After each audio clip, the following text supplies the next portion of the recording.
وسلم وبارك على محمد وعلى آل محمد.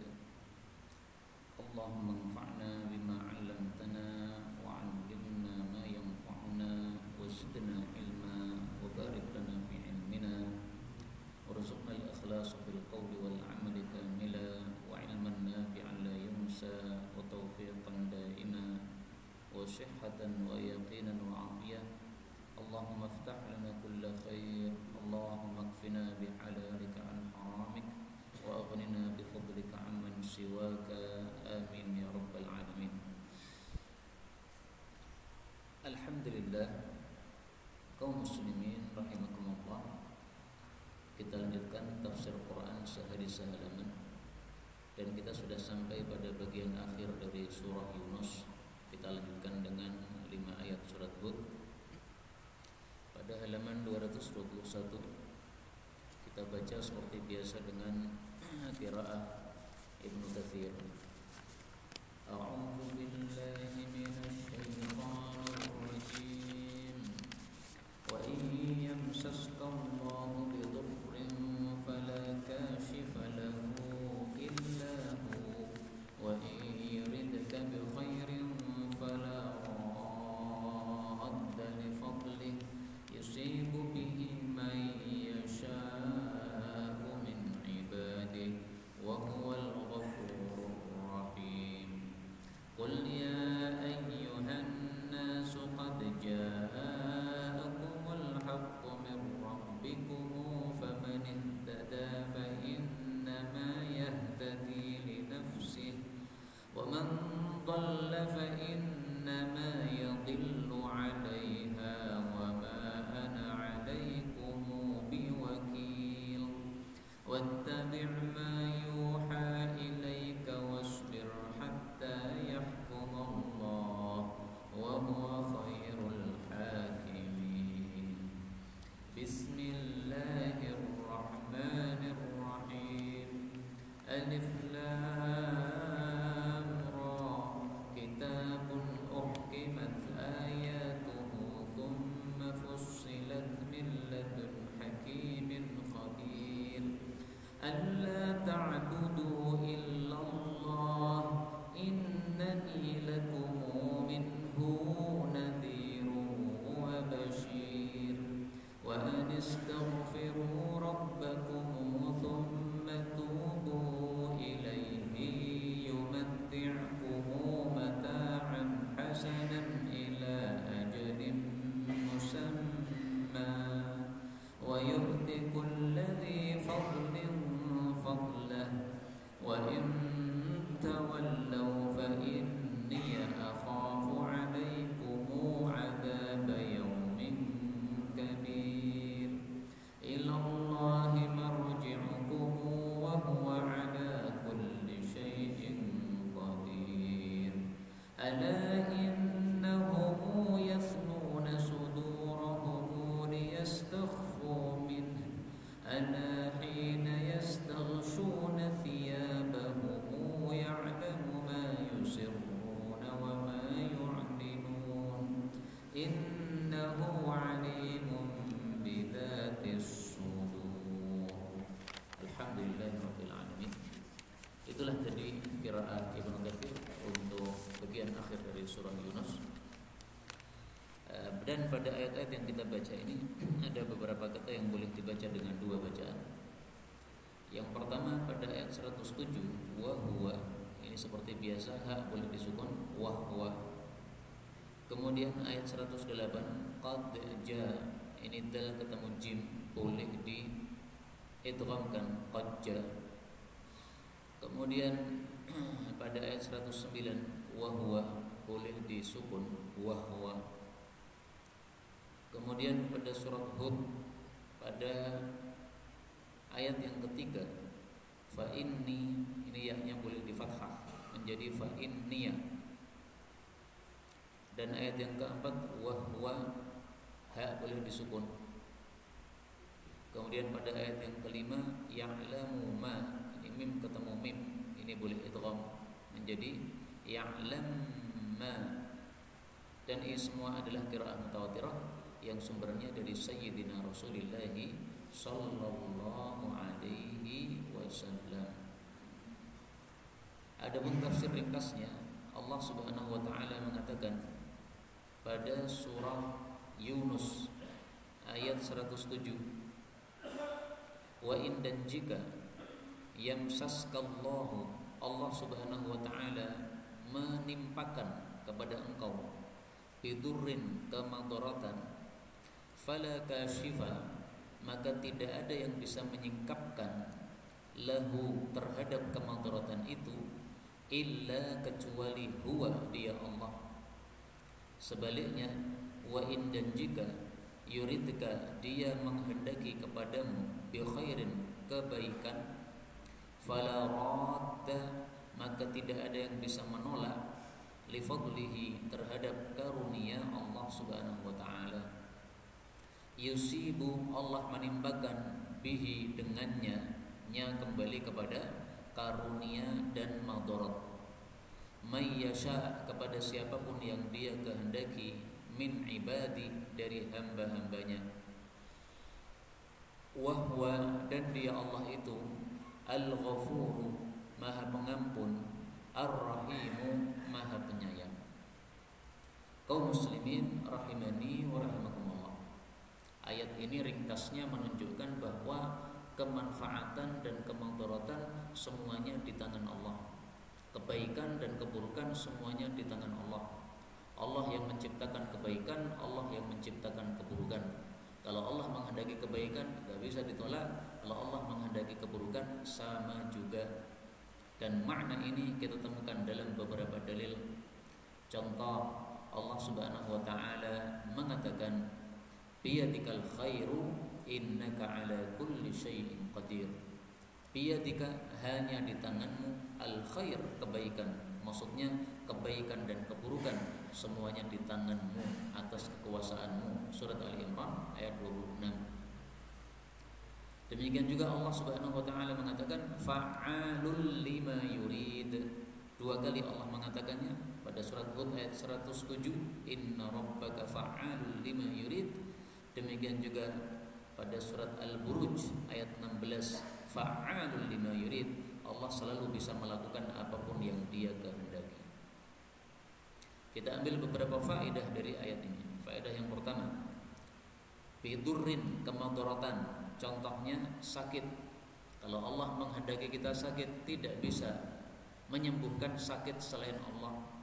Karena itu Nabi Ibrahim alaihissalatu wassalam mengatakan, wa idza maridtu fahuwa yashfin. Pada surat An-Najm Asy-Syu'ara ayat 80, wa idza maridtu, dan jika saya sakit, fahuwa yashfin, maka dia Allah yang menyembuhkan saya. Sakit ini adalah madarat, kesembuhan ini adalah manfaat. Semuanya di tangan Allah Subhanahu wa taala. Contoh lagi kemadaratan adalah panas yang beberapa hari ini kita alami. Ini kemadaratan. Siapa yang bisa menyingkapkan panas ini? Menurunkan hujan. Allah. Alhamdulillah beberapa hari yang lalu turun hujan. Saya dapat informasi di sini pun juga turun hujan. Alhamdulillah, ini kita mensyukuri nikmat Allah Subhanahu wa taala. Demikian juga kemadaratan yang sekarang diderita oleh saudara-saudara kita di Filistin. Mereka dibom oleh Zionis yang kejam-kejam itu, yang bengis-bengis itu. Nah, itu kemadaratan. Siapa yang bisa menyingkapkannya? Allah Subhanahu wa taala. Karena itu jangan lupa setiap hari berdoa untuk saudara-saudara kita di Filistin. Kalau kita tidak mau berdoa untuk saudara-saudara kita di Filistin, maka sungguh berarti kita belum mengamalkan kalam Allah Subhanahu wa taala.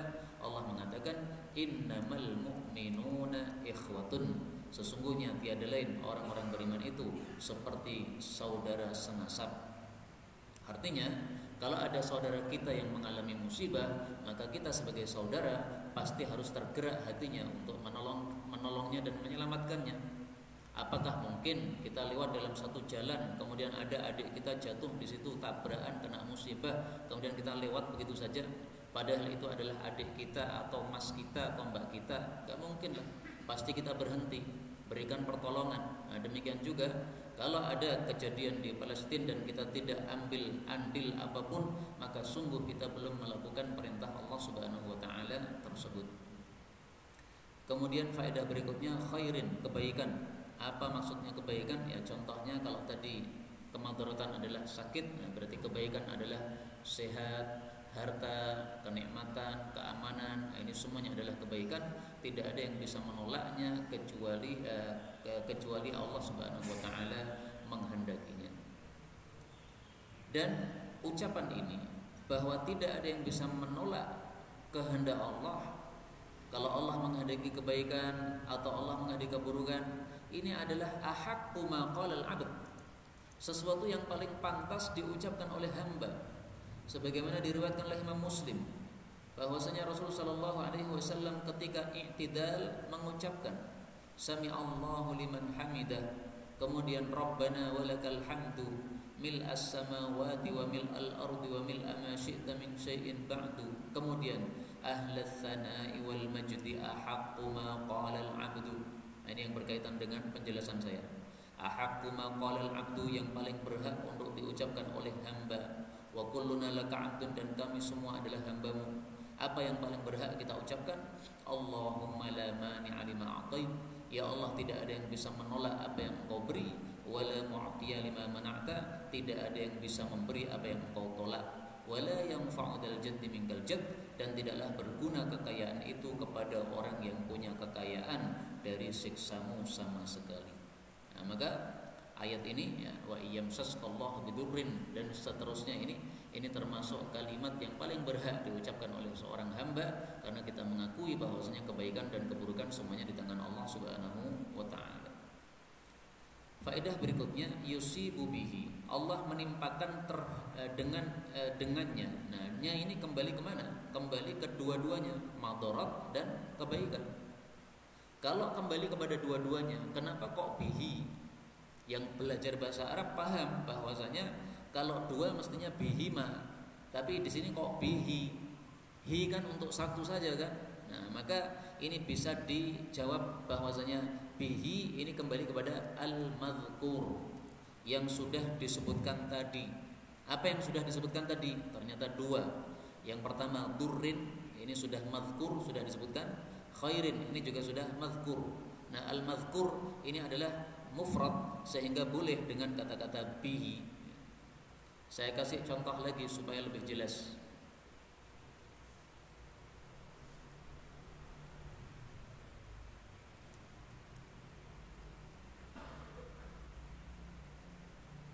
Allah Subhanahu wa taala mengatakan pada surat Al-An'am ayat 145, maitatan, bangkai, au damam masfuhan, atau darah, au lahma khinzirin, atau daging babi, fa innahu rijs, maka itu semuanya adalah najis. Menurut sebagian ulama, fa innahu ini kembali kepada semuanya. Semuanya apa? Berarti tiga. Satu, bangkai, ini najis. Dua, daman, ini najis. Tiga, khinzir, babi, ini juga najis. Nah, kalau ditanya kenapa kok fa'innahu, mestinya kalau tiga ya fa'innahunna, ya, karena tiga berarti apa namanya, jamak. Nah, maka maksudnya fa'innahu fa'innal madhkur, maka sesungguhnya semua yang disebut tadi itu adalah rijsun, najis. Mudah-mudahan bisa dipahami. Kemudian Allah mengatakan pada ayat 108, qul, katakanlah, ya ayyuhan nasu, wahai para manusia, qad ja'akum, telah datang kepada kalian, al-haqqu, kebenaran, mir rabbikum, dari pemelihara kalian. Faman ihtada, maka barang siapa yang mengambil hidayah, mengambil petunjuk, fa innama yahtadi, maka sesungguhnya dia mengambil petunjuk, linafsihi, untuk dirinya sendiri. Wa man dhalla, dan barang siapa yang sesat alias tidak mau mengambil petunjuk tadi, fa innama yadhillu, maka sesungguhnya tiada lain dia sesat, alaiha, terhadap dirinya sendiri.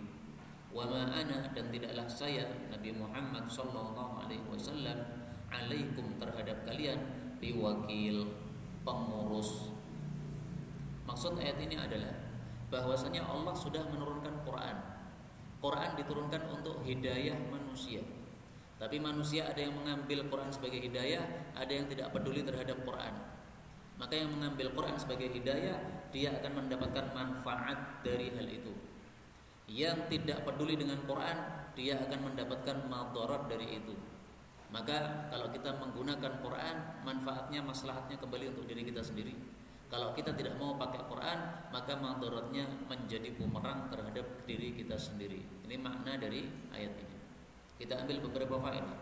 Faedah yang pertama, ya ayyuhan nas, wahai para manusia, ini adalah termasuk tanda-tanda surat-surat atau ayat-ayat yang turun di kota Mekah sebelum Nabi hijrah ke Madinah. Kalau ya ayyuhalladzina amanu itu yang setelah Nabi turun beliau hijrah di Madinah. Beliau di Mekah selama 13 tahun, tetapi ya ayyuhan nas cuma 20 kali. Beliau berada di Madinah 10 tahun saja, lebih sedikit. Tetapi ya ayyuhalladzina amanunya sampai 89 kali. Maka lebih banyak panggilan ya ayyuhalladzina amanu daripada ya ayyuhan nas. Faedah yang kedua, al-haqqu, kebenaran yang dimaksud di sini adalah Al-Qur'an. Maka Al-Quran isinya dari awal sampai akhir kebenaran, tidak ada yang salah. Dan ini khusus untuk kitab Allah saja. Selain kitab Allah, pasti kalau dicari ada kesalahannya. Saya nulis buku ini judulnya Sedunia Sholat Istisqa. Ini kalau dicari salahnya pasti akan ada salahnya, mau titik atau komanya atau yang lainnya. Tapi kalau Quran, kalam Allah Subhanahu wa taala, maka tidak mungkin ada salahnya sama sekali, karena Quran disifati oleh Allah sebagai al-haqqu, kebenaran. Dan ini termasuk nama-nama Al-Quran, al-haqqu. Al-haqqu juga merupakan nama Allah Subhanahu wa ta'ala. Apa dalilnya? Mari kita lihat dalil bahwasanya Al-haqqu juga nama Allah Subhanahu wa ta'ala. Surat Al-Hajj ayat 62. Dzalika bi annallaha huwal haqq. Itulah sebabnya karena Allah adalah maha hak, maha benar. Maka al-haq kadang-kadang maksudnya adalah Allah, seperti pada surat Al-Hajj ayat 62. Kadang-kadang maksudnya adalah Al-Quran, seperti pada ayat ini, yaitu surat Yunus ayat 106. Kita lanjutkan 108 ya. Kemudian Allah Subhanahu wa taala mengatakan, "Faman ihtada fa innama yahtadi li nafsi." Yang mengambil hidayah, maka dia mengambil hidayah untuk dirinya. Maksudnya manfaatnya kembali kepada dirinya sendiri, enggak kembali ke siapa-siapa. Kita baca Quran, manfaatnya untuk siapa? Untuk diri kita, bukan untuk orang lain. Rasulullah Shallallahu Alaihi Wasallam bersabda tentang Al-Quran ini, bahwasanya ada dua sikap manusia kepadanya, maka Allah pun memberikan dua sikap kepada manusia ini. Rasulullah Shallallahu Alaihi Wasallam bersabda, Innallaha ta'ala yarfa'u bihadzal kitabi aqwaman. Sesungguhnya Allah meninggikan derajatnya beberapa kaum dengan sebab Quran, wa yad'u bihi akharin, dan merendahkan derajatnya orang-orang yang lain dengan sebab Quran. Siapa yang ditinggikan derajatnya? Yang memakai Quran. Siapa yang direndahkan derajatnya? Yang meninggalkan Quran. Maka maksudnya orang-orang beriman ini ditinggikan derajatnya oleh Allah dengan sebab mengikuti Quran, dan orang-orang kafir ini direndahkan derajatnya oleh Allah dengan sebab meninggalkan Al-Quran. Itulah makna fa innama yahtadi li nafsihi fa innama yadillu 'alaiha. Adapun maksud biwakil, saya bukan pengurus terhadap kalian, maksudnya saya tidak disuruh untuk menjaga amal kalian. Amal kalian Allah yang ngurusi, bukan saya. Saya sekedar menyampaikan ini halal, ini haram, ini baik, ini buruk, ini benar, ini salah, syirik harus ditinggalkan, tauhid harus dilakukan. Saya cuma menyampaikan. Tapi kalau kalian menyimpang, bukan urusan saya. Maka makna ayat ini seperti yang disampaikan oleh Allah pada surat Ali Imran ayat 20, fa innama 'alaikal balagh. Fa in tawallau, kalau mereka berpaling, fa innama 'alaikal balagh, maka kewajibanmu cuma menyampaikan. Jadi berpalingnya mereka bukan urusan kamu. Ini urusannya Allah Subhanahu wa taala. Allah yang akan membalas mereka dengan perbuatan tersebut. 109 ayat terakhir dari surat Yunus. Wattabi', dan ikutilah wahai Nabi, ma yuha, apa yang diwahyukan, ilaika, kepada engkau, wasbir, dan sabarlah, hatta, sehingga yahkumullah, Allah memberikan keputusan.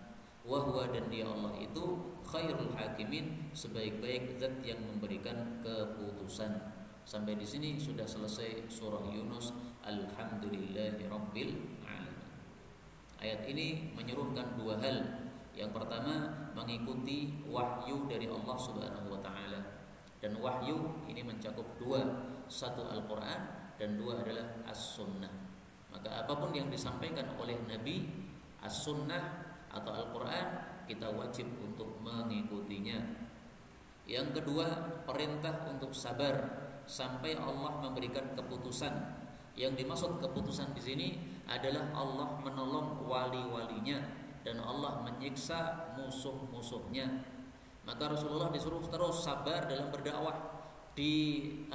Didustakan oleh kaumnya, gak masalah. Kewajiban saya pokoknya berdakwah. Kalian mau ngomong apa, mau ngomong saya dukun atau saya sihir atau saya pembohong, bukan urusan saya. Urusan saya menyampaikan dakwah. Kalian terima atau tidak terima, gak ada masalah. Nanti Allah kasih keputusan hukum. Dan Allah sudah yahkum, sudah memberikan keputusan hukum, yaitu pada perang Badar tahun 2 Hijriah, di mana orang-orang muslim jumlahnya 300 orang mengalahkan orang-orang kafir yang jumlahnya 1000 orang. Ini adalah yahkum Allah, keputusan hukum Allah, memenangkan wali-walinya dan mengalahkan musuh-musuhnya. Allah adalah khairul hakimin, sebaik-baik yang memberikan hukum. Kita lanjutkan sekarang surah yang berikutnya, yaitu surah Hud. Dan surah Hud ini adalah surah yang ke-11.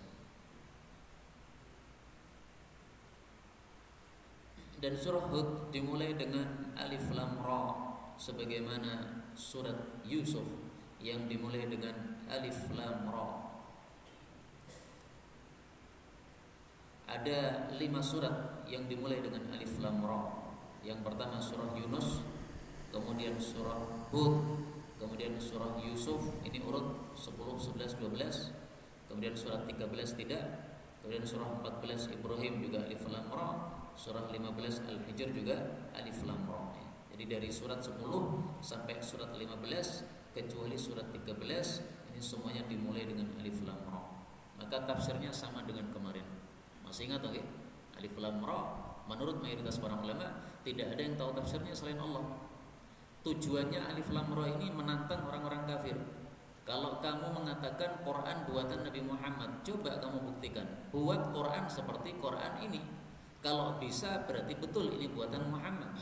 Quran ini hurufnya seperti huruf yang kamu pakai. Kamu pakai alif, kamu pakai lam, kamu pakai ra. Ayo coba buat Quran semacam ini. Tantangan ini sampai hari ini tidak bisa dilawan oleh orang-orang kafir, menunjukkan bahwa Quran betul-betul dari Allah Subhanahu wa taala.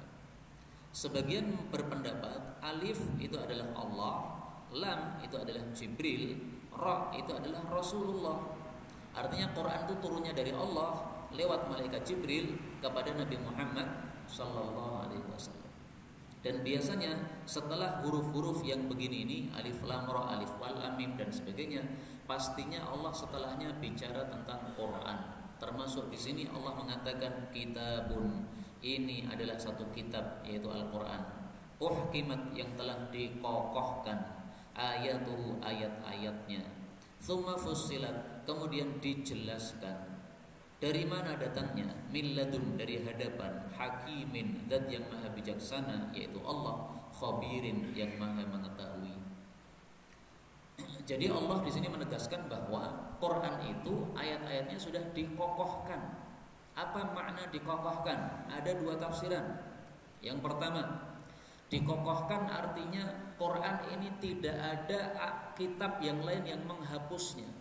Berbeda dengan Taurat, dulu diturunkan tapi dihapus hukumnya dengan kitab Injil. Injil diturunkan tapi kemudian hukumnya dihapus dengan Quran. Nah, Quran ini sudah tidak ada kitab lain yang menghapusnya, maka Quran inilah yang berlaku sekarang sampai hari kiamat. Adapun Taurat Injil sudah tidak berlaku, sudah kadaluarsa, sudah selesai masanya. Tafsiran yang kedua, uhkimat, dikokohkan ayat-ayatnya, artinya disempurnakan ayat-ayat Quran sehingga tidak ada kontradiksi dalam Quran. Coba cari satu ayat saja yang kontradiksi dengan ayat yang lain, nggak bakal ketemu. Dan itu sudah disebutkan oleh Allah pada ayat yang lain. walau kana min indi ghairillahi lawajadu fihi ikhtilafan katsira. Pada surat An-Nisa ayat 82. Walau kana min indi ghairillah, seandainya Quran ini datang dari selain Allah, lawajadu fihi, sungguh mereka temukan dalam Quran ikhtilafan katsira, perbedaan yang banyak. Perbedaan termasuk kontradiksi. Nah, ini Quran tidak ada kontradiksinya sama sekali. Maka kalau ada ayat-ayat yang zahirnya kontradiksi, itu hanya karena kita belum paham saja. Kalau sudah paham, tidak akan ada kontradiksi itu. Ayat kedua, Allah mengatakan alla ta'budu, bahwasanya janganlah kalian menyembah illallah, kecuali kepada Allah Subhanahu wa taala. Innani, sesungguhnya saya, lakum, bagi kalian, minhu, dari Allah, nadhirun, pengancam, wa basyirun, dan pemberi kabar gembira. Ta'budu, menyembah, itu diambil dari kata-kata ibadah. Al-ibadah artinya adalah at-tadhallul, tunduk, atau at-ta'ah, taat. Berarti inti ibadah itu taat kepada Allah.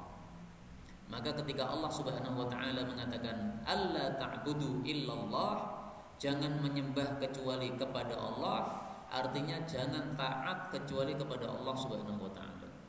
Selain Allah tidak berhak ditaati. Lah bagaimana dengan perintah taat kepada orang tua itu? Taat kepada orang tua karena diperintah oleh Allah, maka kita pun taat kepada orang tua. Seandainya tidak ada perintah dari Allah seperti itu, tidak ada hukum tersebut. Tapi karena ada perintah dari Allah untuk taat kepada orang tua, kita pun kemudian taat kepada orang tua atau baik kepada orang tua. Kemudian kata-kata nadhir, pengancam, ini maksudnya pengancam untuk orang-orang yang maksiat. Adapun basyir, pemberi kabar gembira, ini untuk orang-orang yang taat. Maka yang taat diberi kabar gembira surga, yang maksiat diberi ancaman neraka. Mari kita melakukan amal-amal kebajikan sehingga mendapatkan surga, dan mudah-mudahan semua kita masuk surga tanpa hisab, tanpa adab. Amin ya rabbal alamin. Ayat 3, wa anistaghfiru, dan bahwasanya minta ampunlah kalian rabbakum, kepada pemelihara kalian, tsumma tubu ilaih, kemudian tobatlah kalian kepada Allah. Tobat itu artinya kembali. Yumatti'kum, maka Allah akan memberikan kesenangan kepada kalian, mata'an hasanan, kesenangan yang baik, ila ajalin, sampai waktu, musamma, yang ditentukan. Wa yu'ti, dan Allah akan memberikan kulla, setiap dzi fadlin, orang yang memiliki kelebihan, diberi apa? Fadlahu, akan kelebihannya. Wa in tawallau, dan jika kalian berpaling, fa inni, maka sesungguhnya saya Nabi, akhafu alaikum, saya khawatir terhadap kalian, adzab yaumin kabir, siksaan hari yang besar, yaitu hari kiamat. Kaum muslimin rahimani wa rahimakumullah, ayat ini menyuruh kita untuk istighfar dan tobat, kembali kepada Allah Subhanahu wa taala. Kembali maksudnya gimana? Manusia diciptakan oleh Allah untuk satu tujuan, yaitu untuk taat kepada Allah atau ibadah kepada Allah. Nah, berarti ketika kita maksiat itu kita menyimpang. Nah, kembali itu maksudnya kembali ke jalan yang benar, taat kepada Allah Subhanahu wa taala. Jadi manusia sejak lahir diciptakan oleh Allah itu tujuannya satu, untuk ibadah kepada Allah, lurus, taat. Tapi seringkali manusia itu belok-belok ke kanan ke kiri, maksiat ke sana ke sini. Nah, disuruh balik lagi kembali kepada Allah Subhanahu wa taala. Dan Rasulullah SAW menyuruhkan kepada kita untuk istighfar setiap hari kepada Allah Subhanahu wa taala, dan beliau mengatakan bahwasanya beliau sendiri istighfar kepada Allah 100 kali setiap hari. Disebutkan oleh Imam Baghawi, juga Imam Muslim dan yang lain-lain, inni la astaghfirullah, sungguh saya istighfar kepada Allah, fil yaumi mi'ata marrah, dalam satu hari 100 kali. Dalam riwayat yang lebih lengkap, astaghfirullah wa atubu ilaih, saya istighfar kepada Allah dan taubat kepadanya. Karena itu disunnahkan kita mengucapkan astaghfirullahal azim wa atubu ilaih setiap hari 100 kali. Jangan dilupakan, ini kewajiban harian. Kalau terlewat maka hendaklah dijadikan sebagai hutang untuk hari berikutnya. Kita ambil beberapa faedah. Faedah yang pertama, yang dimaksud yumatti'kum mata'an hasanan, Allah berikan kesenangan atau perbekalan yang baik. Ini maksudnya Allah berikan kenikmatan dalam hidup, Allah berikan keamanan dalam hidup, Allah berikan berkah di dalam kehidupan kita di dunia. Sebagaimana disebutkan pada ayat yang lain, Allah Subhanahu wa taala mengatakan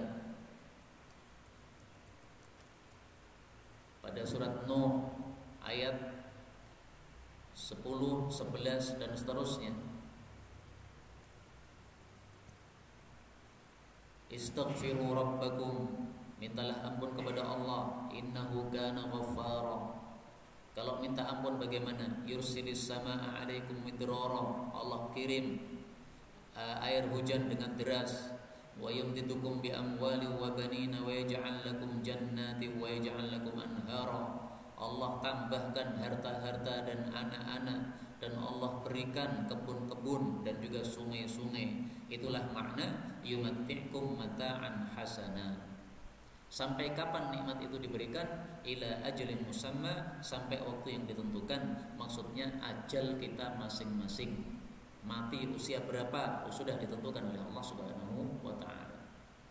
Faedah berikutnya, kulladzi fadlin, setiap orang yang punya kelebihan, maksudnya kelebihan amal soleh di dunia, Allah akan kasih dia fadlahu, kelebihannya, maksudnya pahalanya di akhirat.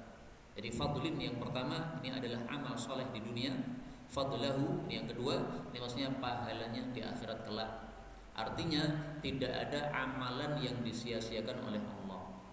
Makna ini Allah tidak menyia-nyiakan amal seorang hamba, kita temukan dalam beberapa ayat. Misalnya Allah Subhanahu wa taala mengatakan, innallaha la yudhi'u ajral muhsinin. Innallaha, sesungguhnya Allah, la yudhi'u, tidak akan menyia-nyiakan ajral muhsinin, pahalanya orang-orang yang berbuat baik.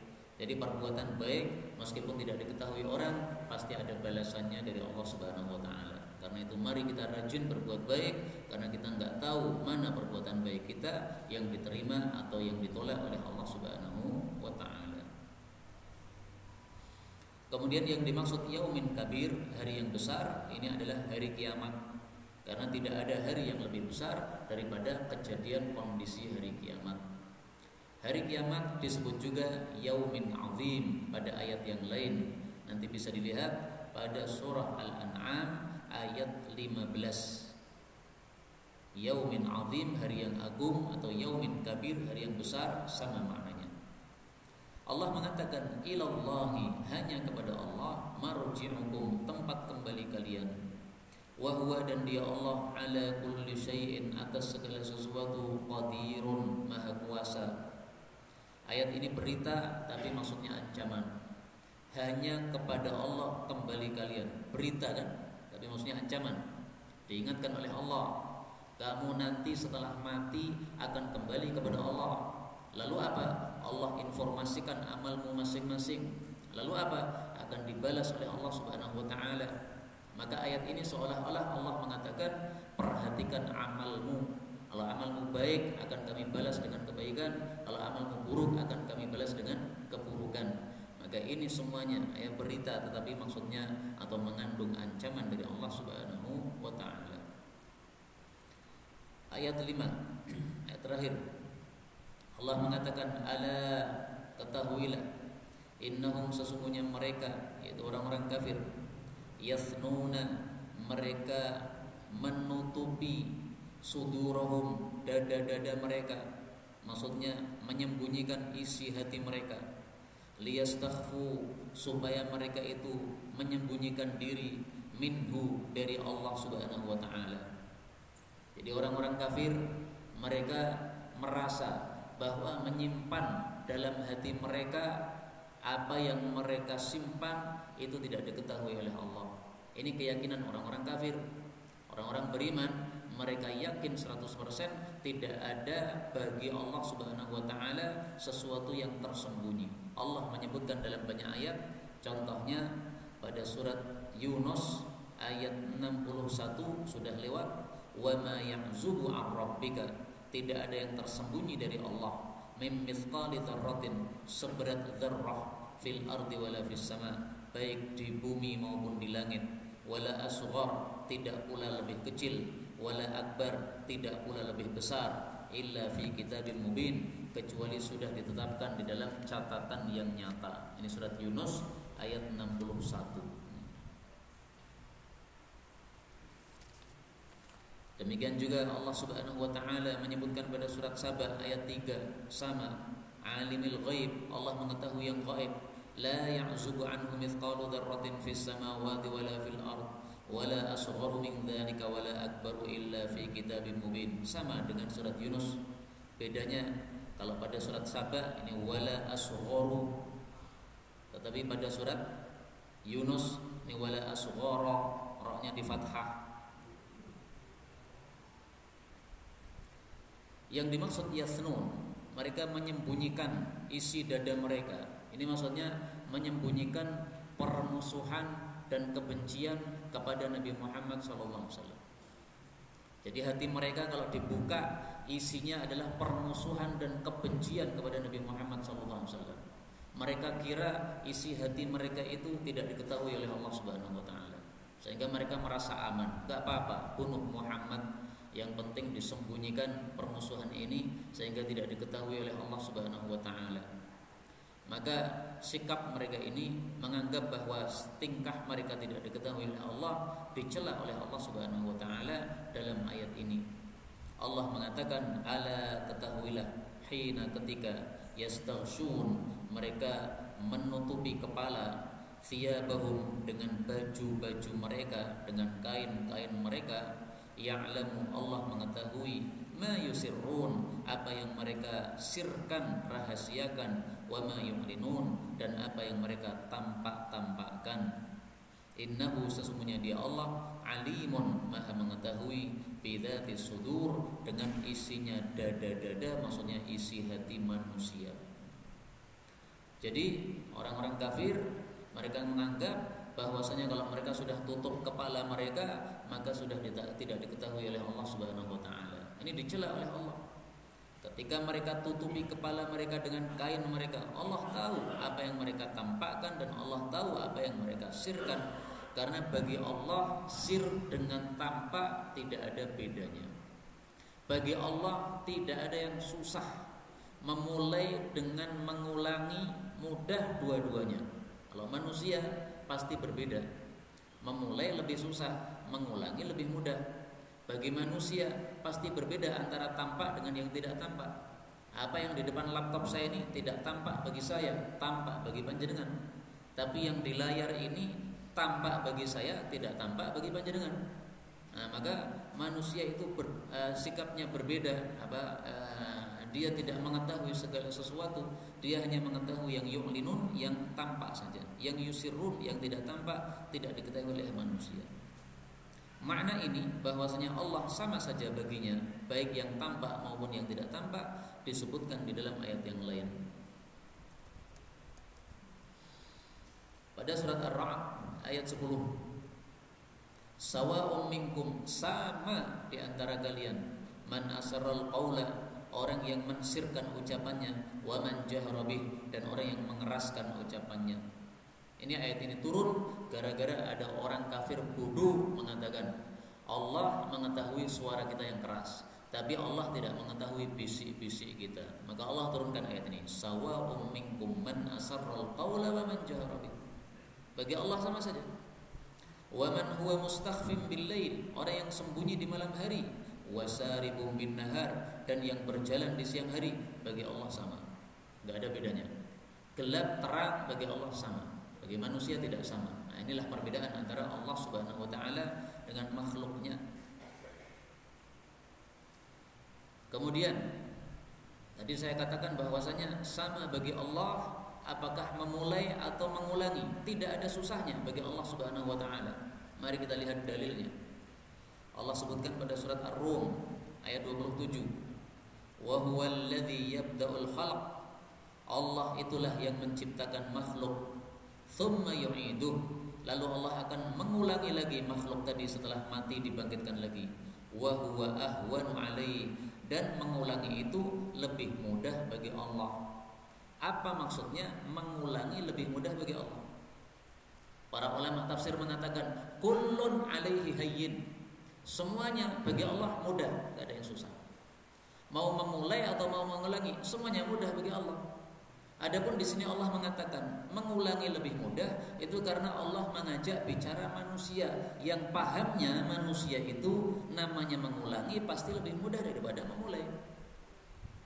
Memulai hafalan Quran awal-awal susah, tapi setelah diulang-ulang-ulang akhirnya jadi mudah, jadi gampang.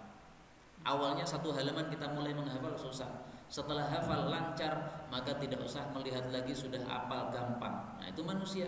Maka Allah ngajak bicara manusia sesuai akalnya. Seperti ini kita temukan dalam beberapa ayat. Jadi jangan disalahpahami. Wa huwa ahwanu alaihi, mengulangi lebih mudah bagi Allah berarti memulai lebih susah bagi Allah. Salah paham, tidak seperti itu tafsirnya. Lihat kitab-kitab tafsir, para ulama semuanya mengatakan kullun alaihi hayyinun. Semuanya bagi Allah Subhanahu wa taala adalah mudah. Qala Abu Ubaidah, berkata Abu Ubaidah, al-ma'na, maksud ayat ini adalah wa huwa hayyinun alaihi, itu adalah mudah bagi Allah. Jadi bukan lebih mudah berarti apa? Satunya susah, tidak. Tapi itu semuanya mudah bagi Allah Subhanahu wa taala. Kenapa semuanya mudah bagi Allah? Innama amruhu idza arada syai'an ay yaqula lahu kun fayakun.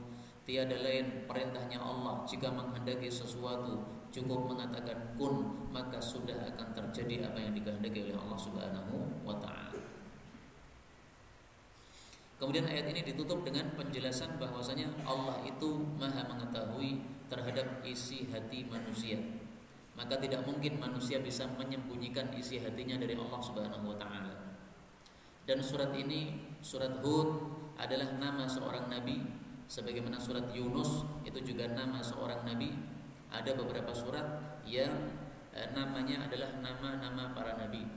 Dan sudah dijelaskan bahwasanya nabi-nabi yang disebutkan dalam Quran semuanya itu jumlahnya cuma 25, tidak lebih. Dan semua 25 nabi yang disebutkan dalam Quran semuanya adalah rasul. Tidak ada nabi dalam Quran yang disebut namanya tetapi bukan rasul, tidak ada. Kalau dia bukan rasul tapi hanya seorang nabi, maka hanya disebutkan ceritanya tapi tidak disebutkan namanya. Contohnya Nabi Khadir, enggak ada namanya dalam Quran, tapi ceritanya ada pada surat Kahfi. Nah, maka Nabi Khadir ini bukan seorang rasul, dia hanya seorang nabi tapi bukan rasul. Bahkan ada yang sebaliknya, disebut namanya tapi bukan rasul, bukan nabi. Contohnya siapa? Luqman. Luqman itu bukan rasul dan bukan nabi, tapi disebut namanya oleh Allah Subhanahu wa taala. Ada juga yang disebutkan oleh Allah Subhanahu wa taala tetapi bukan nabi, itu Zaid. Zaid sahabat Nabi sallallahu alaihi wasallam disebutkan namanya oleh Allah. Falamma qada Zaidun, surat Al-Ahzab ayat 37. Tatkala Zaid, ini Zaid siapa? Zaid anak angkat Rasul sallallahu alaihi wasallam, Zaid bin Harithah. Tatkala dia sudah mentalak istrinya, yaitu siapa? Zainab binti Jahash, zawwajnakaha, maka kami nikahkan kamu dengan Zainab binti Jahash. Nah, maka tidak semua nama yang disebutkan dalam Quran berarti dia adalah rasul, tapi semua rasul semua nabi yang disebutkan namanya dalam Quran pasti dia adalah seorang rasul. Inilah yang dapat disampaikan pada pertemuan kali ini, betul dari Allah Subhanahu wa taala. Kalaupun ada salahnya fa astaghfirullahal azim li wa lakum walhamdulillahi rabbil alamin. Sisa waktu kalau ada pembahasan dipersilakan.